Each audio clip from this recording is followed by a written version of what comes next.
Satyabhama institute of science and technology, Chennai.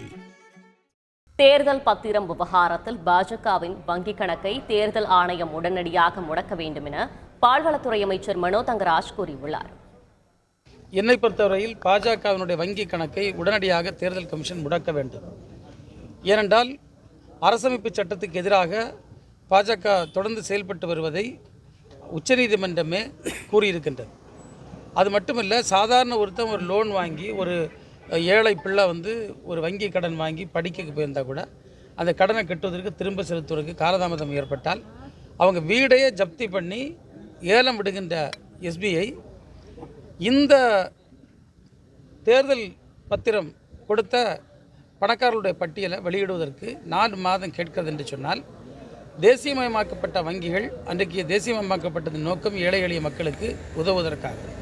ஆனால் தேசியமயமாக்கப்பட்ட வங்கிகள் இன்றைக்கு பாஜகவின் கையில் இருந்து செயல்படுகிறது என்பது தெளிவாக தெரிகிறது. அவற்றை மிரட்டி தங்களுடைய கையில் பிஜேபி வைத்திருக்கிறது. எனவே பிஜேபியினுடைய இந்த வங்கி கணக்குகளை உடனடியாக தேர்தல் ஆணையம் முடக்க வேண்டும். தேர்தல் பத்திர விவரங்களை எஸ்பிஐ வங்கியை கட்டுப்படுத்தி பாஜக மறைக்க நினைப்பதாக இந்திய கம்யூனிஸ்ட் கட்சியின் மாநில செயலாளர் முத்தரசன் குற்றம் சாட்டியுள்ளார். தேர்தல் பத்திர திட்டத்தை வெளியிடாமல் மறைப்பதற்குள்ள ஒரு முயற்சியை ஸ்டேட் பேங்க் மேற்கொள்கிறது. ஸ்டேட் பேங்க் தன்னிச்சையாக இந்த முயற்சியை மேற்கொள்ள முடியாது.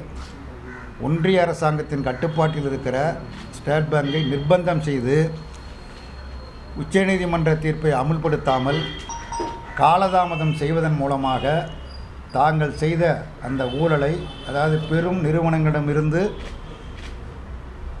ஆதாயத்தோடு பெற்ற அந்த தொகைகளை மூடி மறைப்பதற்குள்ள ஒரு பயங்கரமான ஒரு சூழ்ச்சியாகும்.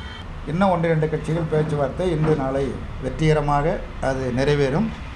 40 தொகுதிகளிலும் திமுக தலைமையிலான மதச்சார்பற்ற கூட்டணி சென்ற நாடாளுமன்ற தேர்தலில் 39 வெற்றி பெற்றோம். இந்த முறை 40 தொகுதிகளிலும் நாங்கள் உறுதியாக வெற்றி பெறுவோம் என்பதில் எந்த ஐயப்பாடும் கிடையாது. Sathyabama institute of science and technology, Chennai.